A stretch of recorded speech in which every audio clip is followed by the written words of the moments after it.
Buenas noches, esto es Zona Franca, yo soy Daniel Pacheco. El monstruo de los Andes, el monstruo de Monserrate, ahora hablamos del monstruo de Fundación. Y esta idea de la que detrás de los crímenes contra los niños en Colombia hay monstruos, construye una imagen particular del fenómeno de la violencia y el abuso sexual a menores de edad. Que bauticemos como monstruos a los victimarios de niños hace que el fenómeno parezca causado por personas totalmente distintas a nosotros, por casos de seres aberrantes, inhumanos, por otros que nada tienen que ver con nosotros. Y al pensarlo así, como monstruos, es fácil ver por qué surge la idea de que la cadena perpetua, el encerrar de por vida o incluso castigos que van más allá, como la pena de muerte o el linchamiento, parecen ser una solución. Contra los monstruos, el encierro perpetuo o la muerte a los monstruos, ¿sí? Y el asunto parece solucionado. Sin embargo, la realidad detrás de la mayoría de los casos de violencia y de abuso contra menores de edad sugiere que no son tanto monstruos los más frecuentes victimarios, sino papás, hermanos, tíos, tías, abuelos, padrinos, madrinas, amigos de las familias. Según las cifras internacionales, el 90% de los casos de abuso sexual de menores es cometido por familiares o personas conocidas a la familia. Y entonces, en ese contexto es más difícil imaginar que convivimos con monstruos, que una parte importante de la población humana está emparentada con uno de ellos, porque según las cifras de la Organización Panamericana de la Salud, de cada 100 niñas, 18 serán abusadas sexualmente y de cada 100 niños, 8 serán abusados sexualmente. A pesar de esta magnitud, entre la comunidad científica no hay, a pesar de múltiples estudios, un consenso acerca de qué causa que una persona abuse de un menor de edad. Incluso hipótesis como la del abuso cíclico, esa de que quien es abusado se vuelve después un abusador, que fue aceptada durante varios años, ha sido recientemente desestimada en estudios longitudinales llevados a cabo en Estados Unidos. La complejidad, sin embargo, es enemiga de la indignación y de la rabia. Ante el entendible rechazo que producen estos casos, como sucede ahora en Colombia con el asesinato de una niña en Fundación Magdalena o el secuestro del hijo de un alcalde en la región del Catatumbo, se ha hecho recurrente en Colombia la propuesta de la cadena perpetua. Y esta no es la excepción. Esta vez la propuesta viene con el apoyo del gobierno nacional, empezando por el presidente Iván Duque. Pero en el fondo, ¿qué tan efectiva sería una medida de este estilo? ¿Hay algo que sea menos taquillero políticamente, pero más efectivo que podría hacerse? Aquí arranca Zona Franca.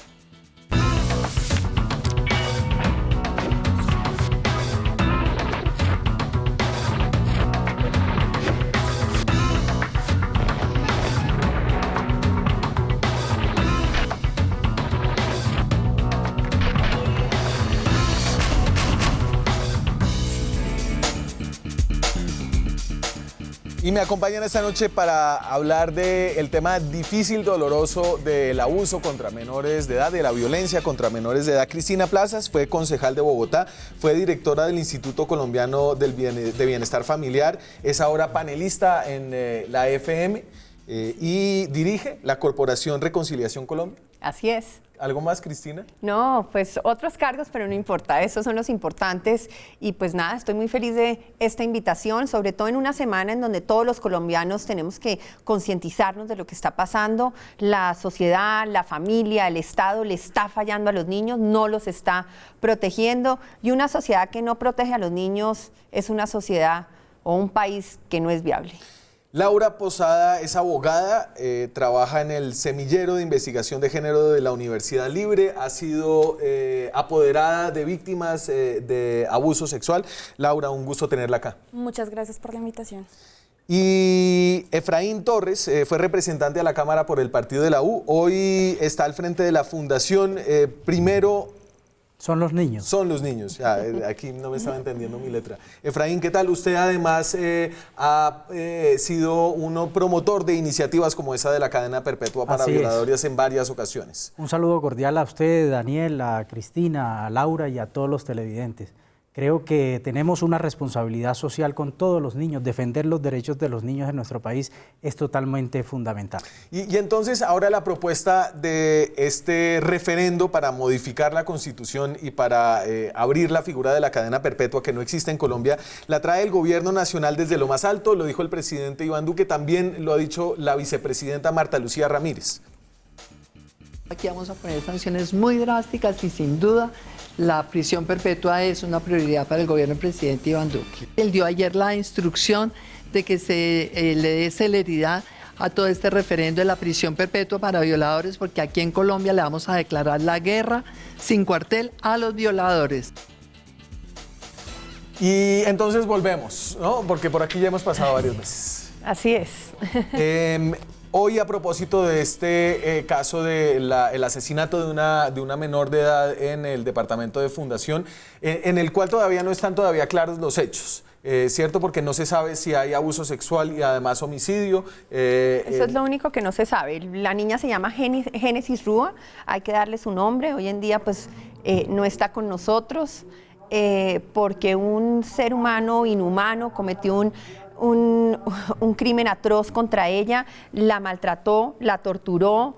Está en duda si hubo o no violencia sexual, pero sí la asesinó y sí la incineró.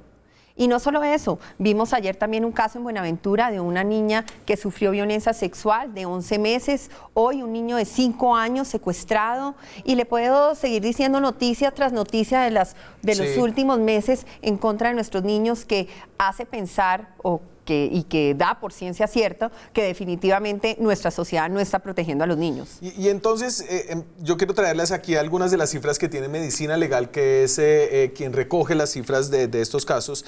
Y en el tema de los delitos sexuales contra menores de edad, hay un evidente incremento en las cifras. Desde el 2014 hasta el 2017 pasaron de 16.000 casos reportados al año a 20.000 casos reportados en el 2017. Ahí hay un incremento importante. En total, en estos 4 años, son 72.512 niños que han sido, o al menos que han ido a Medicina Legal a reportar el delito de abuso sexual.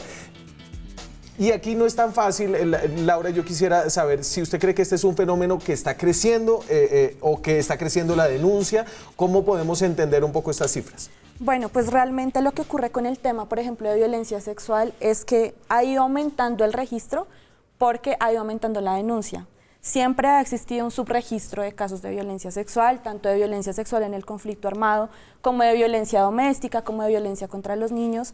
Entonces hemos visto que últimamente, como se ha hecho tanto eco de estos temas, como cada vez son más las personas que hablan, las víctimas sienten de alguna manera un respaldo para poder denunciar estos hechos, pero todavía hay un subregistro muy grande de estos casos. Y Efraín, y entonces, y yo creo que esta pregunta es importante, es si la tendencia para dónde va. Es decir, el fenómeno y las causas subyacentes del fenómeno hacen que esté incrementando, que esté disminuyendo, que estén siendo efectivas las medidas para contrarrestarlo. ¿Qué piensa usted?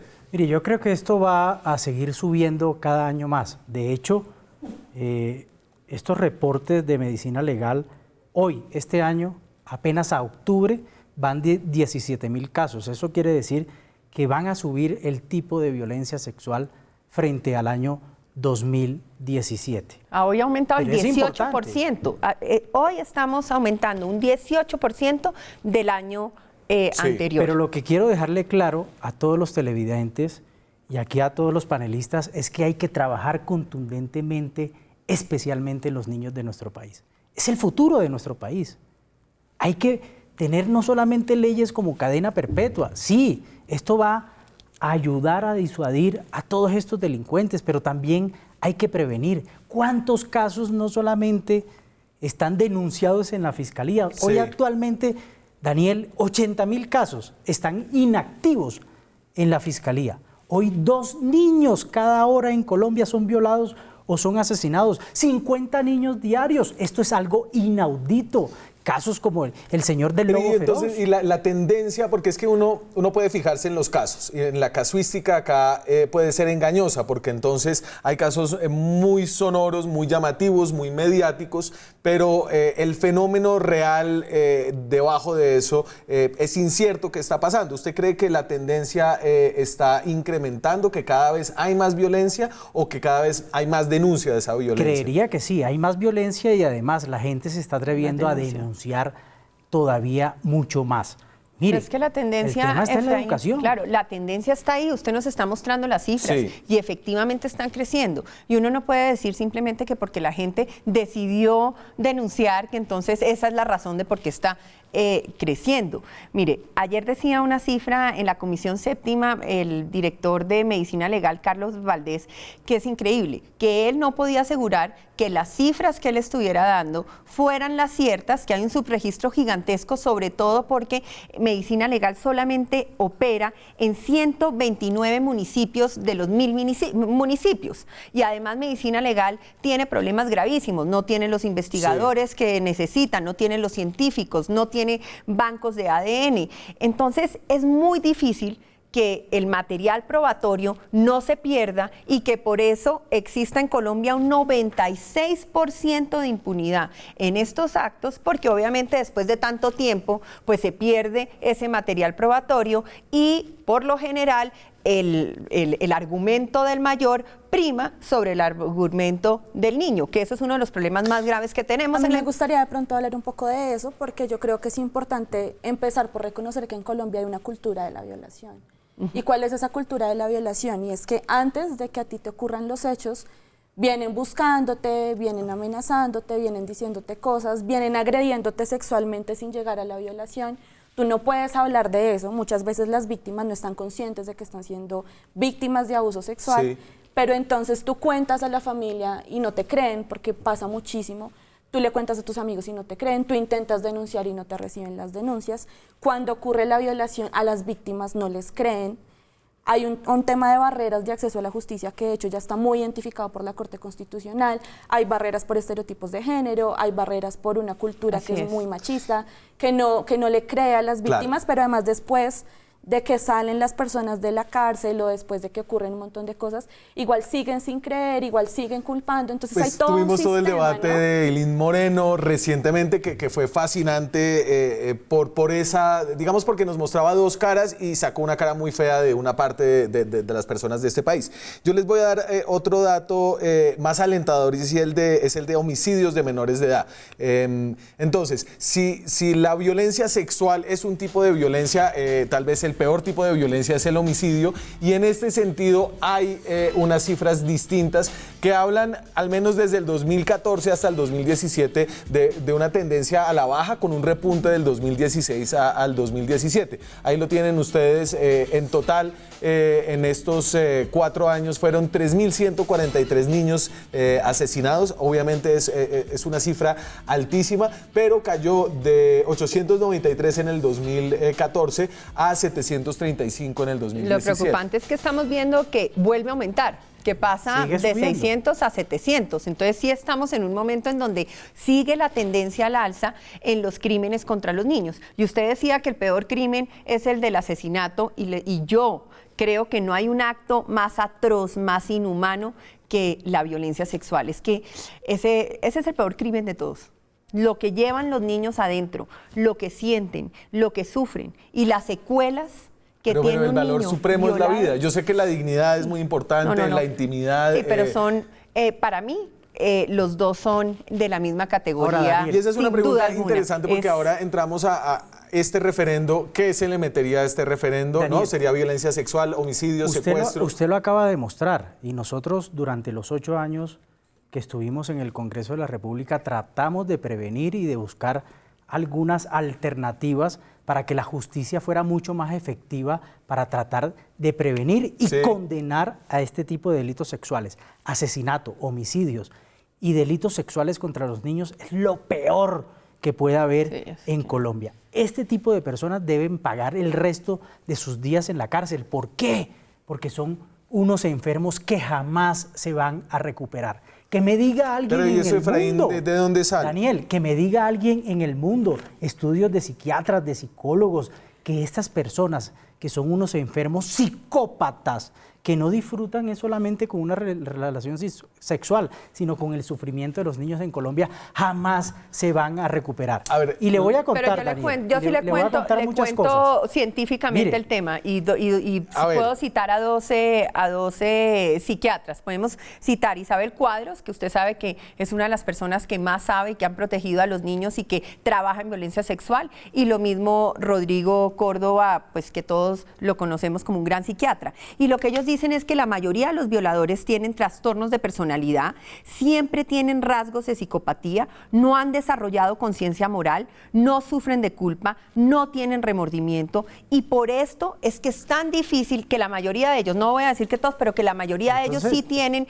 estos rasgos. Entonces es muy difícil que salgan adelante y que después de salir de la cárcel no vayan a sufrir nuevamente este trastorno. Por eso en Estados Unidos, por ejemplo, hay medidas post-condena. Sí. ¿Qué significa esto? Yo no sé si usted se acuerda que hace unos años... Los muros de la infamia. Yo era concejal en ese entonces con Gilma Jiménez, todos firmamos ese proyecto de acuerdo, y entonces tuvimos, durante una semana, fuimos muy felices con la foto de los violadores en las vallas de Bogotá, y la Corte Constitucional lo tumbó porque dice que las personas, una vez salen de la cárcel, pues ya tienen derecho a tener una nueva vida, etcétera. Pero lo que muestra la psicopatía de todos estos personajes es que tienen que tener un seguimiento, y en Estados Unidos, yo creo que, por ejemplo, a mí me gusta, pero puedo terminar, déjenme terminar la idea. Entonces, en Estados Unidos lo que dicen es que estas personas no pueden vivir cerca de colegios, no trabajar en sitios en donde pues hay niños, no trabajar en guarderías, no ir a parques donde hay niños, y existe un registro de abusadores en internet. Sí. Y yo no sé si se acuerda que además esto fue muy polémico en la Florida, las marquillas, las marcas en donde viven los violadores, y todo eso es ¿Usted vio lo que le hicieron a la casa del señor que vivía en Fundación? No he visto. Le quemaron la casa. Pero, y esto es un presunto culpable, ya confesó, pero a ver, yo creo que hay más me gustaría matices. de pronto poner sobre la mesa un debate que creo que también es muy necesario, y es ver hasta qué punto este tipo de violencia sexual tiene marcadísimo un tema de género. Es decir, no todos los niños claramente son mujeres víctimas de violencia sexual, pero sí está evidenciado, la Corte Constitucional lo ha dicho, organizaciones como Cisma Mujer que trabajan violencia sexual han dicho que la violencia sexual es mayoritariamente cometida contra mujeres y contra niños. Es decir, que hay un trasfondo cultural. Claramente, y entonces ahí viene el otro tema, y es hasta qué punto todas las personas que violan niños, que violan mujeres, son enfermos mentales, hasta qué punto dentro de nuestra cultura, como yo dije anteriormente, existe una cultura de violación que apropia y que cree que puede objetificar y que puede apropiarse de los cuerpos de los niños, Claro, que puede es decir, apropiarse de no los son cuerpos de las mujeres. patologías, sino... ¿Hasta qué punto todos los casos son patologías? ¿Hasta qué punto hay gente, o sea, hemos visto que también hay casos de gente perfectamente normal, que va a que tiene una familia, que tiene esposa, que tiene hijos, y que igual comete actos de violencia sexual, que son y la que mayoría. no necesariamente comete violencia sexual como violación, pero que igual todo el tiempo está, digamos que, torturando psicológicamente a las personas. Y ahí quisiera unirlo con otro tema, y es que en Colombia, en el derecho penal en Colombia, las personas que poseen patologías mentales tienen una baja en la pena, porque se entiende que son personas que, y entonces, digamos, ¿usted no está de acuerdo, Laura, con la condena, la cadena perpetua no, para...? ni con la pena de muerte. Ni con la pena. Y entonces, espérese, volvemos allá. Antes de darle la palabra a Efraín, yo sí quiero...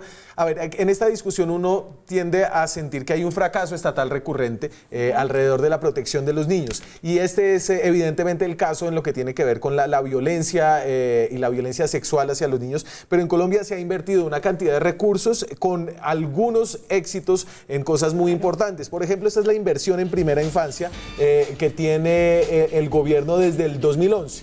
Esto es del Departamento Nacional de Planeación, eso está en miles de millones de pesos, es decir, en el 2017 serían 4 billones de pesos, que pasó del 2011 de 1.3 billones de pesos a 4 billones de pesos. Se duplicó la atención en primera infancia, que eso es de 0 a 4 años. De 0 ¿cierto? a 5 años. De 0 a 5 años.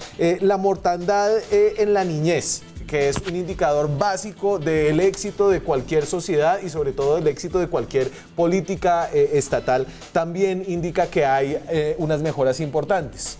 Dame la siguiente, por favor. la mortandad en la niñez. Estas son cifras del análisis de situación en salud y esta es tasa de muertes por cada 1000 nacidos. Entre niños entre 1 y 5 años, pasó de 15 niños muertos en el 2010 por cada 1000 nacidos a 13. Es una disminución importante. Entonces, aquí sí hay esfuerzos, Efraín, y sí hay éxitos en torno a la política colombiana alrededor de la niñez, no en el caso de la violencia sexual. Ok, pero en plata, ¿pero dónde se van esos recursos? Pues en plata y en datos de creo que mortandad básicamente infantil. No, y hemos mejorado. No podemos decirle a los televidentes que no hemos mejorado en todos los indicadores. Lo que hay, Daniel, que tocar aquí son dos temas fundamentales. Tomar una política represiva y otra política preventiva para evitar el tema de los delitos sexuales en nuestro país. Yo estoy de acuerdo con la cadena perpetua. Este tipo de personas, como lo dijo Cristina Plazas, son enfermos que jamás se van a recuperar. Y yo prefiero que pasen el día y el resto de sus días en la cárcel, aunque estén violando niños diariamente en todos los Pero parques entonces, Efraín, de nuestro país. aquí hablábamos de unos casos también, que son patológicos, de personas que tienen una ahora, enfermedad usted dijo, mental o tal vez todas las trastorno, personas pero una cosa es un trastorno. trastorno. Ahora, un usted dijo una trastorno. cifra importante, el 90% y exactamente son el 87.5% de los delitos sexuales que se cometen en Colombia son cometidos por las personas que están en el portarretrato de nuestra familia. ¿Qué quiere decir eso? Que es el tío, Claro. que es el vecino, que es el profesor. Entonces, ¿qué hay que hacer aquí en este caso? Mucha educación para prevenir este tipo de delitos de sexualidad. Pero entonces, porque distingamos, porque si hay un tipo de violencia que está, digamos, en nuestro ADN cultural, y hay otro tipo de violencia que está en el ADN particular de cada persona, son dos tipos de violencia distinta y le estamos poniendo el mismo castigo de la cadena perpetua, que digamos que tal vez no distingue esos matices. No, es que no distingue por una razón, porque es que la víctima, y nuestra Constitución dice que los derechos de los niños priman sobre cualquier otro derecho, entonces ahí está la víctima y es el niño. Y quien viola a un niño se merece la cadena perpetua. Esas personas no merecen estar en la calle, no solamente por el daño que le hizo al niño, un daño además irremediable, sino porque no pueden seguir poniendo en riesgo a toda la comunidad. Y como lo decía Efraín, con familiares y conocidos, el 95% que lo hablábamos. Entonces, usted nos mostraba, Daniel, todas las cifras buenas en los indicadores en tema de niñez, pero yo creo que ahí es que está el error, porque es que siempre estamos pidiéndole a los gobiernos que sean los responsables de todo, y en la Constitución política está súper claro que hay una corresponsabilidad entre la familia, el Estado y la sociedad, y siempre pedimos más plata al gobierno, que más programas, y ¿qué estamos haciendo nosotros como familia? ¿Qué está haciendo la sociedad? Y ahí es donde yo le pregunto, mucha gente cree que muchos de los problemas son del ámbito privado, entonces no denuncian cuando ven que hay un niño en riesgo, porque dicen, uy, no, yo qué me voy a meter en ese problema. Y lo que no hemos entendido como colombianos o como ciudadanos es que nuestra función y obligación primordial es la de proteger a los niños y niñas. Me voy a la pausa en minutos. Seguimos con este debate alrededor de las propuestas de cadena perpetua a violadores de menores de edad. El problema de la violencia contra los niños en Colombia. Ya regresamos. Seguimos en Zona Franca. Esta noche estamos hablando del debate alrededor de la violencia sexual contra menores de edad y qué hacer contra ella. Se propone una cadena perpetua, un referendo para aprobar esa cadena perpetua. Quiero meter por un momento esta conversación a Mónica Roa. Es una persona que ha trabajado por el cambio social en Colombia hace muchos años. Fue directora de Women's Link, la organización que introdujo las demandas que llevaron a que la Corte Constitucional despenalizara la interrupción voluntaria del embarazo, el aborto en 3 casos, y ahora es consultora por el cambio social. Está en Madrid, España. Mónica, muchas gracias por estar con nosotros esta noche. Gracias a ustedes por la invitación. Mónica, quiero preguntarle acerca de algo que le escuché, le leí en Twitter, mejor dicho, acerca de cómo usted sentía que era problemática la manera en la que se estaba abordando el debate alrededor de los monstruos como violadores y de la cadena perpetua como una solución. Pues me parece que el tema es tan grave y que tenemos en este momento una oportunidad tan grande, la sociedad está sensibilizada, hay muchísima gente que de buena fe y con toda la razón quiere hacer algo para resolverlo, y me parece que la cadena perpetua no resuelve el problema realmente. En este momento tenemos penas de 60 años que en la práctica son casi lo mismo a una cadena perpetua, y mientras tanto, mientras estamos dirigiendo hacia allá toda la energía y la atención de las personas, no estamos hablando de otro montón de medidas que sí podríamos tomar para empezar a atacar un tema que tenemos que entender de una manera más realista. Cuando pensamos que los violadores de niños son monstruos aislados y lejanos de nuestras realidades, no estamos entendiendo el problema. Y por lo tanto, tal vez una cadena perpetua suene a solución, pero la verdad es que la violencia contra los niños y niñas es un problema profundamente estructural que está muy cercano a nuestras vidas. El 75% de las violaciones ocurren en el contexto familiar, y por lo tanto, una de las preguntas que tendríamos que hacernos es ¿qué está pasando con nuestras familias? Que a pesar de tener un discurso público sobre la importancia de la niñez, al final terminamos encubriendo a los violadores por pretender proteger la reputación de la familia. Lo mismo podría decirse de las iglesias o de los colegios, que son los lugares en donde efectivamente ocurren más este tipo de fenómenos.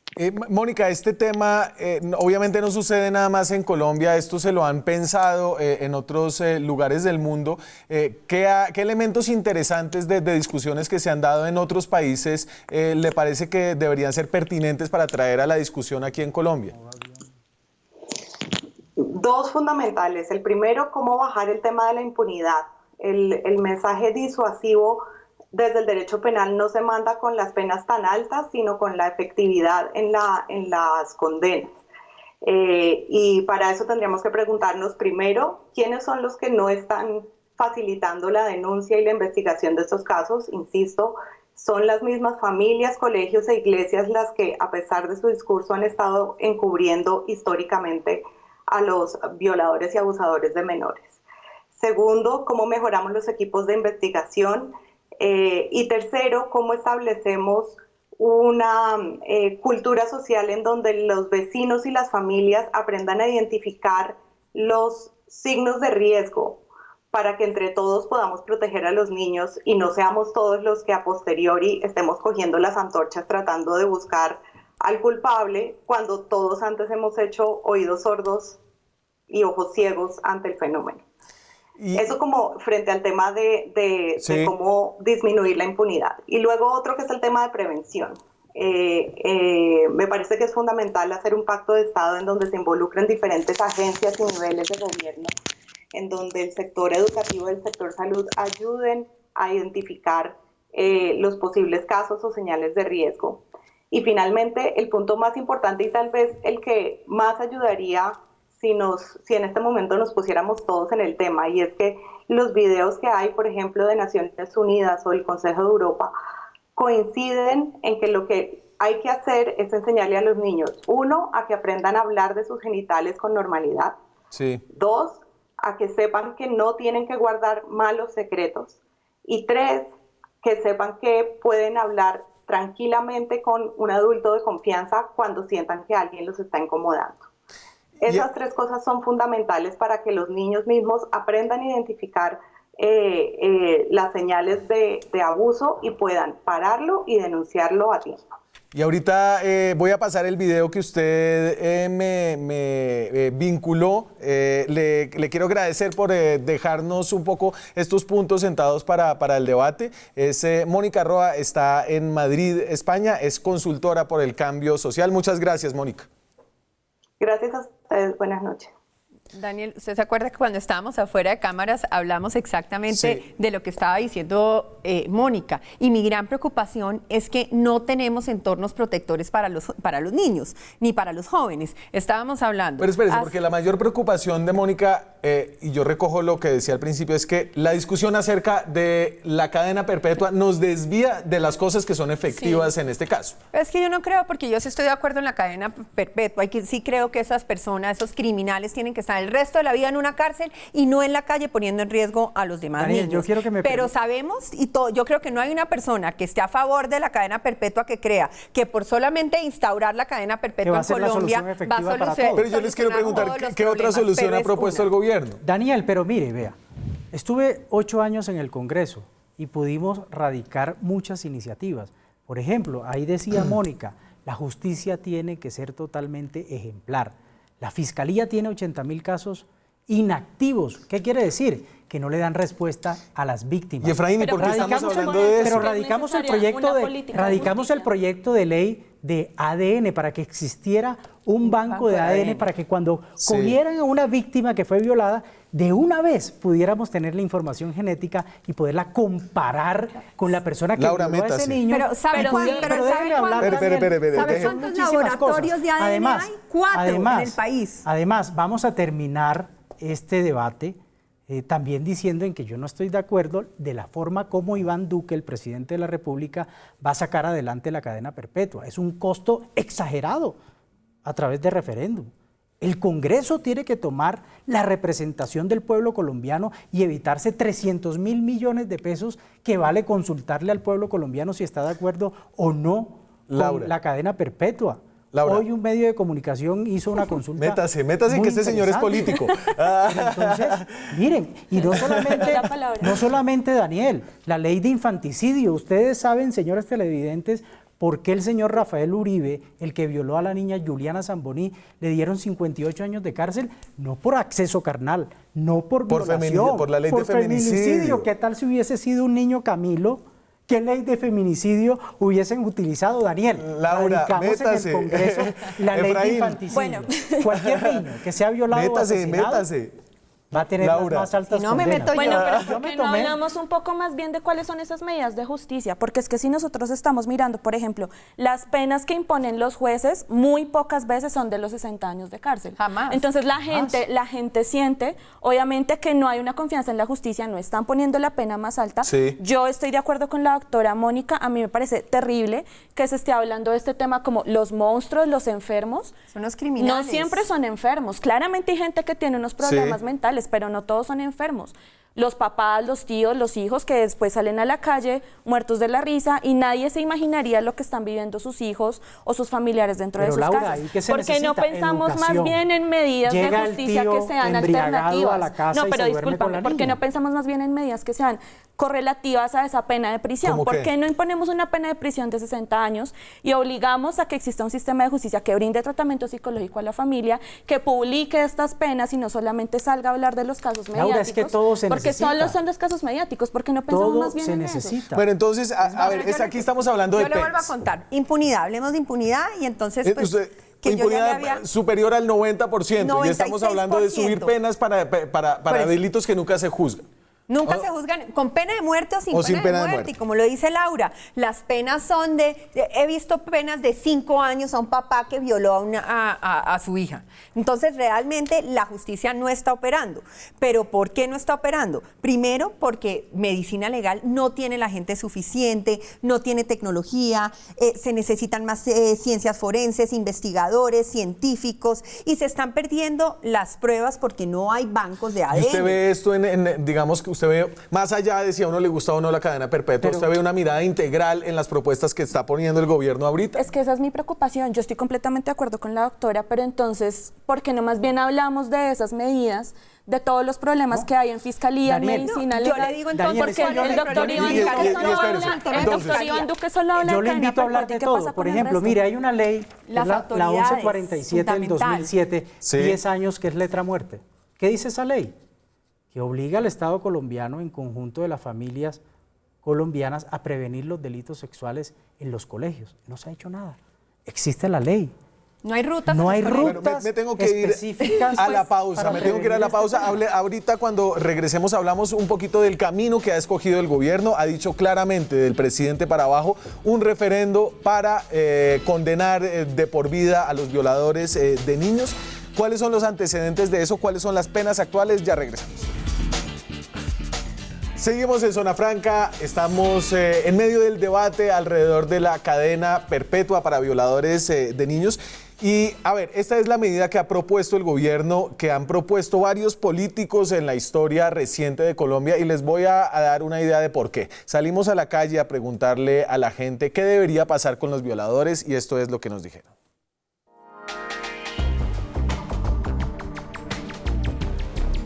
Si en sus manos tuviera castigar a los violadores de niños, ¿usted qué haría? Pena de muerte.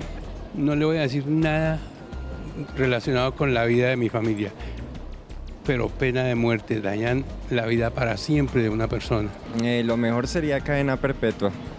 Violarlo, maltratarlo, quemarlo, hacerle de todo. Cadena perpetua, sí. La pena de muerte. Y si a mí me sucediera un caso de esos, a un hijo mío, o a un nieto o a cualquiera que yo viera, tipo eso lo mato. La muerte. Es que ni siquiera la cárcel debe tenerlos celos. Ellos no merecen la cárcel, ellos merecen es pena de muerte. La silla eléctrica. Lo que tenemos es que mejorar. ¿En qué aspecto? 1, en que las penas sean realmente efectivas. 2, en que la persona que cometa un delito contra un niño sea mandado a un centro exclusivo para ese tipo de personas con un régimen supremamente especial. Serviría mucho para el tema de los órganos. Creo que ese sería el único beneficio que le podríamos sacar a ellos. O sea, usted matarlos y empezar a donar esos órganos a gente que lo necesita. No, no necesariamente matarlos, porque igualmente si mueren de la noche a la mañana nos estaría dando una justicia. Entonces, ¿cómo les va a sacar los órganos sin matarlos? Pues que agonicen. No optaría por la pena de muerte, pero sí por la cadena perpetua. Para mí sería como pena de muerte. Cadena perpetua, o sea, pena de muerte igual se salen con la luz de ya. Un día murieron y ya no, cadena perpetua para que sepan que es sufrir y que en la cárcel pasen lo que tengan que pasar y ya. Bueno, no sé si a mí me aterra ese tipo de reacciones de la gente, pero yo entiendo que este es un tema que saca las emociones. Pero además me parece Daniel, que es muy importante tener en cuenta algo, y es que no todos estos temas tan difíciles son de preguntarle a todo el mundo, a toda la gente. Pero Daniel, hay temas que la misma Corte Constitucional ha dicho que no son para andarle preguntando a todo el mundo, porque entonces acá tendríamos la guillotina, tendríamos cacería de brujas. Daniel, esa gente que el equipo periodístico de este prestigioso canal consultó es la gente que va a ir a votar el referendo. El 95% está de acuerdo. Es más, el 100% está de acuerdo. Claro, pero también estarían de acuerdo con una cantidad de cosas con las que estoy seguro que usted no estaría de acuerdo. Y Daniel, para resumirle y no hablarle tanto, hay que tomar dos vías, la preventiva y la represiva. Cadena perpetua, fortalecer la justicia y también enseñar a los padres y enseñar a los colombianos tratar de prevenir este tipo de delitos sexuales, y no solamente delitos sexuales, el maltrato infantil que viven todos los niños de nuestro país. Laura está diciendo que está de acuerdo con los 60 años. 60 años es casi una cadena perpetua. ¿Qué es lo que ya se tiene? Es lo que se tiene. No, pero no se tiene eso. Ah, bueno, espérese. Es que yo me tomé el trabajo. Espere, entonces. El problema ¿cuál es? Que vamos a cuáles son las penas actuales. Los jueces no están imponiendo esas penas, sino que estamos hablando de penas de 5, 8 años y que por buen comportamiento, porque además la Corte Suprema derogó más o menos el artículo del Código de Infancia y Adolescencia que decía que cualquier delito contra un niño y una niña no podía tener rebaja de penas ni ningún beneficio. Y entonces, a ver, estas son las penas actuales para varios de los delitos que nos convocan esta noche. Entonces, para el homicidio, con agravante por tratarse de menor de edad, es mayor a 30 años. ¿Cierto? El feminicidio, que es la ley que citaba el exrepresentante, es de 20 a 41 años, con agravante en menor de 18 años, de 41 a 50 años. De los actos sexuales abusivos, ¿los actos sexuales abusivos son violaciones? ¿O eso es más? No necesariamente. El abusivo no necesariamente tiene que tener penetración. Acceso carnal violento de 8 a 15 años, acceso carnal o acto sexual en persona puesta en incapacidad de resistir, de 3 a 6. Y el artículo 208, que es acceso carnal abusivo con menor de 14 años, de 4 a 8. Pero entonces ahí hay unas diferencias. acceso carnal abusivo y acceso carnal violento, ¿cuál es la diferencia? Usted es la abogada. Menor de Laura. 14 años.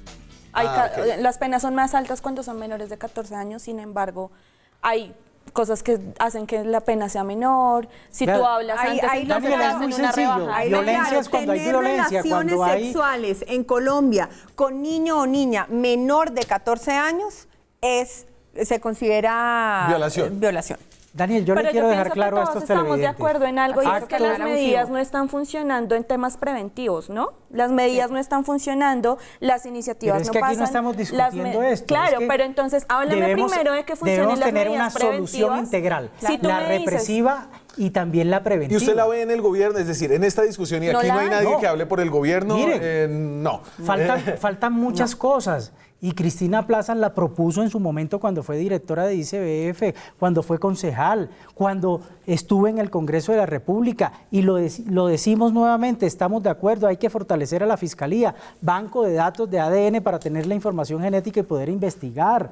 La ley de infanticidio, ¿por qué hay una discriminación entre un delito en un homicidio con una niña y un niño? Ley de infanticidio, independientemente cuál sea el sexo masculino o femenino. Sin Hay embargo, que estamos tener hablando de previsión en referendo este de tema. nuevo y esto ha sido una cosa recurrente. Sí, pero volvamos al tema. Entonces, ya sabemos que hay impunidad porque no está funcionando el aparato judicial.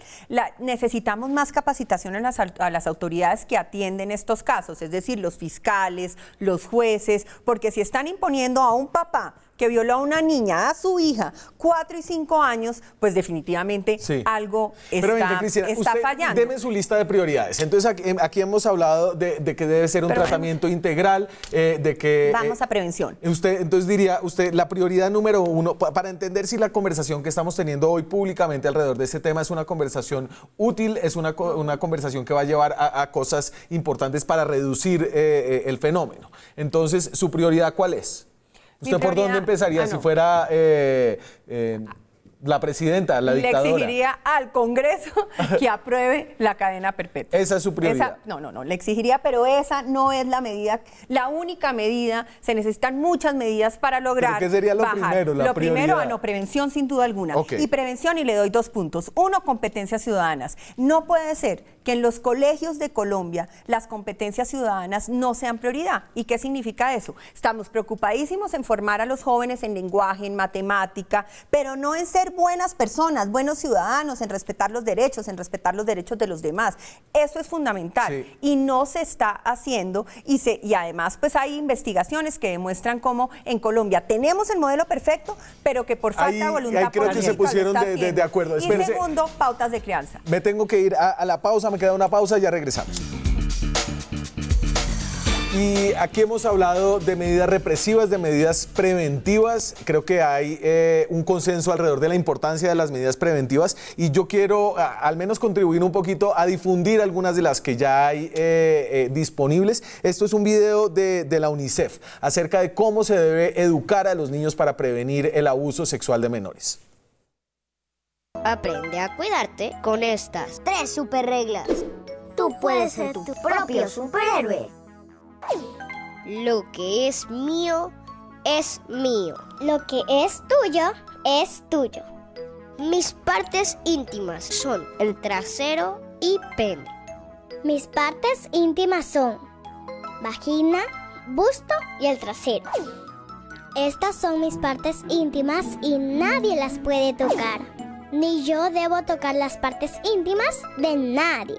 Mi boca tampoco se toca. No guardes secretos malos. Si te tocan y te piden guardar el secreto, no lo hagas, aun cuando te amenacen. Nunca guardes secretos malos. Cuéntale a alguien en quien confíes. Debo buscar y contar con adultos en quien confiar. Que me escuchen, que me crean, que me hagan sentir feliz y que no me hagan daño. Si alguien me toca mis partes íntimas o me pide que le toque las suyas, nunca debo quedarme callado. Aprende a cuidar tu cuerpo y sé tu propio superhéroe. Ahora que lo ves, di no más. Todo es importante, el tema preventivo más el tema... ¿Pero qué tanto cabrá en una agenda de un gobierno de centro derecha el enseñarle a los niños que tienen pene, a las mujeres que tienen vagina y en hablar de eso abiertamente? Pero si es, Daniel, pero es obligación del gobierno actual. Es que la ley 1147 del 2007 obliga al gobierno actual a tener políticas de prevención, pautas de crianza. No, pues es que ¿saben que no hemos hablado que es lo más importante? Le voy a decir, Daniel. Pero es que hay que hacerlo, lo más importante es tener una política de salud sexual y reproductiva y que los niños que nazcan en este país sean niños deseados. Y no tenemos una política todavía con fuerza pero nada. Y no una política que reconozca la cultura de la violación en la que estamos. Porque es que si no reconocemos que en este país las violaciones están justificadas por la misma sociedad, entonces, ¿qué pasa? Esa misma gente que está en la calle diciendo que quiere cadena perpetua para los violadores de niños, es la misma gente que va por la calle gritándole a las mujeres cosas solamente porque van caminando, estén en falda, estén en saco, estén cubiertas. Es la misma gente que después está haciendo comentarios malucos sobre las mujeres, sobre los niños. La música. Entonces, es una cultura que está completamente enmarcada en objetificar a la gente y si no empezamos por reconocer eso, nada va a servir. Ahora, en mi lista de prioridades, digamos, que tú estabas haciendo la pregunta a la doctora Cristina, para mí primero sería reconocer eso. Y la implementación de políticas de prevención, de salud sexual y reproductiva irían como... ¿Y eso usted cree que ayuda a esta discusión de la cadena perpetua? A lo que voy es que sí, después de que se dice todo lo que tú me estás diciendo que se hace, después de que hay medidas, después de que se reconoce un cambio en la política de la justicia en este país, si después de haberse hecho todo eso, nada funciona y tú me dices que siguen habiendo violaciones, que efectivamente no hay un cambio en la cultura, yo te diría, bueno, entonces hay algo que no está funcionando, Daniel, pero es que eso no se ha implementado todavía. Hay que hacerlo todo, no hay que esperar. Son 50 niños diarios que son sometidos a violencia pero es que sexual no, y porque en el gobierno usted sabe muy bien que hay que priorizar, porque no se puede hacer todo. Daniel, se puede hacer muchas cosas. Mire, puede hacer lo suyo. Nosotros en el Congreso radicamos 7 veces el proyecto de acto legislativo de cadena perpetua para violadores y asesinos de niños. Yo fui autor de la proposición. 7 veces se hundió. 7 veces se hundió. Fui autor de la proposición donde los delincuentes de la FARC que hayan cometido delitos sexuales en nuestro país, en el conflicto armado, no sean conocidos por la Justicia Especial para la Paz y nos los tumbó la Corte. Ese es otro programa porque ahí hay otras razones. Entonces, ¿qué le quiero decir? A mí lo que no me gusta en este momento es que el presidente Duque tome el mecanismo del referéndum, o sea, de consultarle a los colombianos, que vale 300.000 millones de pesos, Cristina, vale toda la comida del mundo. El Congreso hoy tiene la facultad y dejamos radicado un proyecto de acto legislativo para que el Congreso diga sí o no está de acuerdo con la cadena perpetua y no le vale ni un peso de los impuestos. El Congreso no quiere hacer su tarea, es quien tiene, que tomar la decisión. Pero aquí también hay una serie de intereses de salir a las calles a decir cadena perpetua. Señor, ya. A ver, cierre porque me voy. Es necesaria, pero con la cadena perpetua no vamos a hacer que la violencia sexual se acabe, simplemente una medida más. Y definitivamente no podemos seguir creyendo que la solución es la que da el gobierno cuando la familia y la sociedad también le está fallando a los niños. O protegemos a los niños y entendemos que es nuestra obligación primordial, o vamos a seguir siendo un país viable, porque un país donde todos los días le violen los derechos a los niños es un país inviable. Me voy. Muchas gracias a ustedes, muchas gracias señoritas, señoras. Muchas gracias a ustedes. Nos vemos mañana con más periodismo, con más debate, con más opinión. Chao.